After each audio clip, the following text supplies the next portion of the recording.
ابن عون کہتے ہیں بدعت کے بارے میں ابن سیرین رحمۃ اللہ علیہ کا کیا قول ہے، آئیے دیکھتے ہیں۔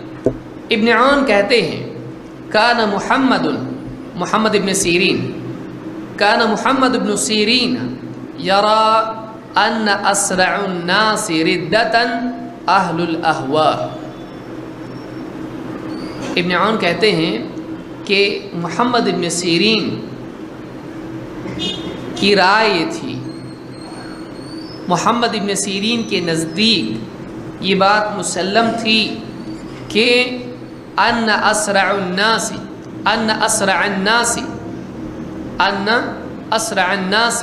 ردتا اہل الاہواء، یعنی لوگوں میں دین سے پھرنے والے، جلدی پھرنے والے لوگ وہ ہوتے ہیں جو بدعات میں مبتلا ہو جاتے ہیں۔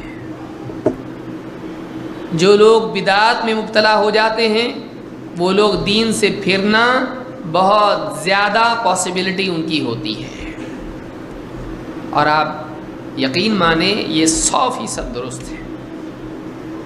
انسان چاہے اس دور میں ہو پچھلے دور میں ہو، آدمی ایک فلسفہ قائم کر لیتا ہے، ایک اپنے طور پر اصول بنا لیتا ہے۔ ظاہر بات ہے اس اصول کے لیے قرآن و سنت کی کوئی دلیل نہیں، اب بنا لیا، اب اس اصول کی بنیاد پر اب وہ ساری چیزوں کو پرکھنا شروع کرتا ہے۔ بعض اوقات اس کے سامنے صحیح بات بھی آتی ہے، حق بات بھی آتی ہے، لیکن وہ حق بات اس کے اصول سے ٹکراتی ہے، وہ اس حق بات کا بھی انکار کر دیتا ہے اور اسلام سے خارج ہو جاتا ہے، اسلام سے خارج ہو جاتا ہے۔ کبھی ایسا ہوتا ہے کہ وہ اپنا ایک اصول بنا لیتا ہے، پھر اس اصول کے خلاف دلیلیں آنے لگتی ہیں تو فرسٹریشن میں آ کے سارا دین ہی چھوڑ دیتا ہے۔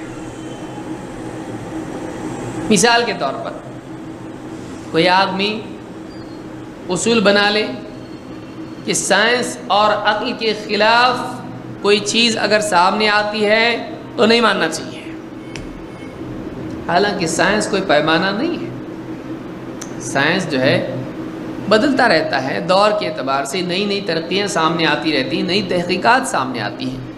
ایک تھیوری آج چل رہی ہے، ٹھیک ہے، لوگ اسی کرسی پہ بیٹھے ہیں، کل کو وہ کرسی ہٹا کے دوسری کرسی آتی ہے، ایک تحقیق چلی جاتی ہے، دوسری تحقیق آتی ہے، سائنس بدلتا رہتا ہے۔ عقل، انسان کی اپنی عقل ترقی کرتی رہتی ہے، آگے اس کے بارے میں بھی آئے گا۔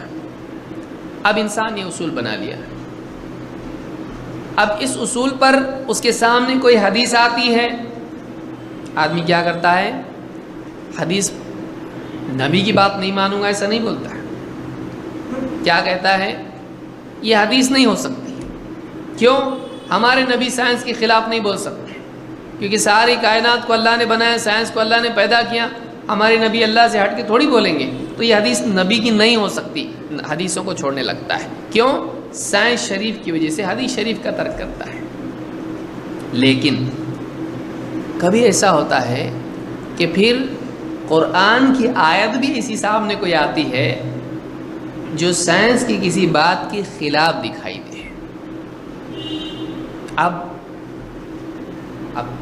حدیث تو ٹھیک ہے، صحیح اور ضعیف ہے، قرآن میں اب کسی ایسی معاملے میں اگر قرآن کی آیت بھی سامنے آ جائے، چونکہ آدمی نے اصول بنا لیا ہے، تو آدمی بجائے اپنے اصول کے بدلنے کے پھر قرآن کے بارے میں بھی شک میں پڑ جاتا ہے، یا اس کی ایسی تعویل کرتا ہے جو اس میں نہیں ہے۔ اور کئی لوگ ایسا کیے ہیں ماضی میں، جتنے بدعتی فرقے ہیں ان میں آپ کو یہی دکھائی دے گا کہ اپنے آپ کو نہیں بدلا، قرآن کو یا سنت کو بدلنے کی کوشش کی، لفظاً بدل نہیں پائے، اس کے معنن اس کو بدل دیا۔ الفاظ تو قرآن کی نہیں بدل سکتے ہیں، کیا کیا، وہ مطلب نہیں ہے اس کا یہ مطلب ہے۔ کون سا؟ جو میں سمجھا ہوں، اللہ نے بتایا نہیں، رسول نے بتایا نہیں، لیکن میری سمجھ میں جو مطلب آیا قرآن کی آیت کا یہ مطلب ہے۔ گویا کہ قرآن کے الفاظ کو بدلنے کی بجائے اس کے معنی کو بدل دیا۔ اور کبھی ایسا ہوتا ہے کہ آدمی سرے سے پھر اسلام ہی میں شک کرنے لگ جاتا ہے. کیوں؟ اتنا زیادہ پروپیگیٹ کیا کسی چیز کو. مثال کے طور پر دیکھیے، ایک آدمی گائے کے پیشاب کے بارے میں اس کا بالکل جنگ لوگوں سے کرتا ہے، غیر مسلموں سے. ارے کیا تم لوگ پیشاب ڈالتے ہو، تمہارے اس کے اندر اس کے اندر، لڑنا شروع کیا ان سے اور اپنی فوقیت بتائی. غیر مسلم لا کے حدیث پیش کیا. اچھا ٹھیک ہے، پیشاب جانور کا نہیں ہے نا، صحیح، اچھی بات ہے. تمہاری بخاری میں کیا ہے؟ اللہ کے نبی صلی اللہ علیہ وسلم نے اونٹ کا پیشاب اور اونٹ کا دودھ دونوں کو مکس کر کے کچھ لوگ جو بیمار تھے بیماری کے علاج کے لیے پینے کے لیے کہا. اب کیا بولو گے؟ اب یہ دھرم سنکٹ میں آ گیا. اب کیا ہو گیا؟ ہاں، اب وہ چیمپئن تھا گائے کے پیشاب کو رد کرنے کا. اب چونکہ اس کی زندگی اسی پہ پروان چڑھی ہے اور وہ خود کا ٹوٹنا پسند نہیں کرتا ہے، تو اب حدیث سامنے آتی ہے لیول 1. سوچنا چاہیے آدمی نے، میں غلط تو نہیں. لیکن آدمی جب اس طرح سے کسی مفروضے سے، کسی اصول سے، کسی اپنی آئیڈیالوجی سے ایک دم چمٹا ہوا ہوتا ہے، اس کی زندگی میں ایک دم وہ فرم ہوتی ہے، تو پھر سامنے جب حدیث بھی آتی ہے تو پھر کیا کرتا ہے؟ حدیث صحیح ہے کہ غلط ہے؟ تو پہلا شک کس پہ ہونا چاہیے؟ اپنی سوچ پہ.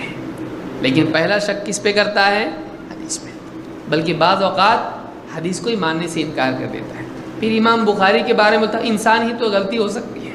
پھر سارے محدثین کے بارے میں بولنا شروع کرتا ہے، وہ بھی انسان تھے. پھر سرے سے حدیث کے بارے میں شک کرنے لگتا ہے، قرآن کافی ہے کہ نہیں اپنے لیے، حدیث میں کہے کو جانے کا، قرآن میں ہے کیا؟ نہیں ہے نا، پھر یہ حدیث کا معاملہ ہی گڑبڑ ہے. پوری حدیثوں کا انکار مرتد ہے. سمجھ میں آیا؟ تو ایک آدمی اپنے طور پر کوئی فلسفی، کوئی آئیڈیالوجی گھڑ لیتا ہے اور اس کے بعد میں پھر جب واقعی حق بھی اس کے سامنے آتا ہے تو نہیں مانتا ہے. واقعی حق بھی اس کے سامنے آتا ہے، نہیں مانتا ہے. تو اس کے لیے یاد رکھیں کہ پہلے دین سیکھیں، واقعی دین معلوم کریں، اس کے بعد اس کے مطابق اپنے آپ کو بنائیں. ایسا نہ کریں کہ اپنے طور پر ایک فلسفہ بنا لیں اور پھر اس کے بعد اس کو پرچار بھی اس کا شروع کر دیں اور پھر اس کے خلاف دلیل قرآن و سنت کی آ جائے تو پھر پلٹنا مشکل ہو جائے. کیونکہ میں چھوٹا ہو جاؤں گا. میں کیسے چھوٹا ہو سکتا ہوں؟ اللہ اکبر، اللہ سب سے بڑا ہے تو میں بھی تو کچھ بڑا ہوں. سب سے بڑا اللہ ہے لیکن میں بھی بڑا ہوں. یہ شیطان ہے. پھر آدمی کیا کرتا ہے؟ اپنی بڑائی کے ٹوٹنے کو برداشت نہیں کر پاتا ہے.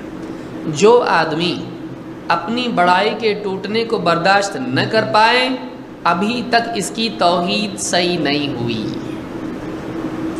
اپنی بڑائی کو ٹوٹنا، اپنا ریجیکشن، اپنا چھوٹا ہونا، اپنا غلط ثابت ہونا جس کو برداشت نہیں ہوتا. کیوں بھائی نہیں ہو سکتا غلط؟ ہو سکتا ہے. میری بات، میری رائے، میرا استدلال، میرا استنباط، میری سوچ، میرا تجربہ غلط نہیں ہو سکتا. کیوں بھائی؟ قرآن ہے یہ. کون ہے یہ؟ اس کی سوچ، اس کی بات کیا ہے؟ وحی ہے اللہ کی. غلط بھی ہو سکتا. لیکن آدمی بعض اوقات اپنی سوچ کو اتنا زیادہ پرفیکٹ ماننے لگتا ہے کہ کبھی اس کے ٹوٹنے کو برداشت نہیں کرتا. کیوں؟ اس لیے کہ اپنی بات کے غلط ثابت ہونے کو اپنی ذات کے غلط ثابت ہونے کے برابر وہ سمجھتا ہے، حالانکہ دونوں سیم نہیں ہے. ایک آدمی اچھا ہو کر بھی اس کی بات غلط ہو سکتی ہے. ایک آدمی صحیح ہے، آدمی صحیح ہے لیکن یہ بات اس کی غلط ہے. نہیں ہو سکتا. ایک ڈاکٹر کا آپریشن فیل نہیں ہو سکتا کہ ڈاکٹر ہی غلط ہو گیا اس سے. لیکن آدمی سمجھتا ہے میری بات غلط ہو گئی کا مطلب میں غلط ثابت ہو جاؤں گا، اس لیے کبھی مانتا نہیں ہے. اور پھر اس کے سامنے آپ ٹرک بھر کے بھی دلیل لاؤ نہیں مانتا ہو. کیوں؟ میں غلط ثابت ہو جاؤں گا. یہ مصیبت کی جڑ ہے. لہذا اہل بدعت والے، بدعت آتی کہاں سے ہے؟ میں سمجھتا ہوں یہ اچھا ہے، بدعت آتی کہاں سے ہے؟ ٹھیک ہے بھائی قرآن حدیث میں نہیں ہے، لیکن 12 ربیع الاول کا جلوس منائیں گے تو غلط کیا ہے؟ کنڈے منائیں گے تو غلط کیا ہے؟ فاتح دیں گے تو غلط کیا ہے؟ قرآن ہی تو ہے، قرآن خوانی کریں گے غلط کیا ہے؟ فلاں چیز کریں گے غلط کیا ہے؟ برا کیا ہے؟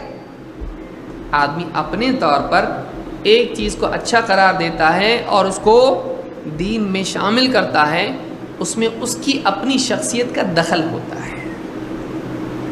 پھر جب دلیلیں اس کے سامنے اس سے ٹکرانے لگتی ہیں، اپنی شخصیت کا ٹوٹنا وہ برداشت نہیں کر پاتا ہے، دلیلوں کا انکار کرنا شروع کر دیتا ہے۔ کہتے ان اسرع الناس ردۃ اہل الاہواء، کہ جو آدمی بدعتی ہوتا ہے اس کا مرتد ہونا بہت ممکن ہے۔ بعض اوقات اس کو بھی معلوم نہیں ہوتا، اس لیے تجربہ ہے۔ کتنے لوگ ہیں آپ اس کے سامنے بتاؤ، ارے بھائی آپ یہ جو کر رہے ہیں نا حدیث میں ایسا آیا ہے، ایسا نہیں ہے، باپ دادا کرے کہ غلط ہے۔ کس کا انکار کیا؟ نبی صلی اللہ علیہ وسلم۔ حالانکہ جو کر رہا ہے وہ نبی کا دین سمجھ کے کر رہا ہے اور نبی کی بات ماننے کو تیار نہیں۔ کیوں؟ اس لیے کہ پبلک یہ کر رہی ہے، اس کو مزہ آتا ہے، اس میں اس کو پسند ہے، اس کو صحیح لگتا ہے۔ تو بعض اوقات اور اکثر اوقات ہوتا ہی ہے کہ ہم دین کے نام پہ دھوکے میں آ جاتے ہیں، اپنی آئیڈیالوجی کو دین کا بدل مان کے اس پہ چلنے لگتے ہیں۔ بعض اوقات یہ ہوتا ہے کہ دین کی وہ بات جو میری عقل کے حساب سے وہ صحیح ہے، نہیں تو نہیں مانوں گا، کچھ نہ کچھ کر کے یا تو اس کو رد کر دوں گا حدیث کو ضعیف مان کے، اگر میرے حساب سے نہیں تو حدیث کو ضعیف کر دوں گا، یا اگر ضعیف نہیں کر سکا بہت صحیح ہے سند ایک دم کچھ مل رہا نہیں اس کے اندر تو اس کا مطلب بدل دوں گا۔ تو نہیں سمجھا اس کا مطلب اس کا ایسا ہے تو وہ مطلب دوں گا جو میری عقل کے مطابق ہو، جو میرے پرانے پرنسپل سے ٹکراتا نہ ہو، جو میری بلڈنگ کو بلڈوز نہ کرتا ہو، اس میں کہیں نہ کہیں ایک فلیٹ اس کو دے دوں گا، میں میری بلڈنگ توڑوں گا نہیں، اس کو ایسا بنا دوں گا، ایڈجسٹ کروں گا اس کو۔ تو اپنے آپ کو ایڈجسٹ کرنے کی بجائے آدمی دین کو ایڈجسٹ کرتا ہے، اور یہی مصیبت ہے سارے زمانے۔ آپ دیکھیے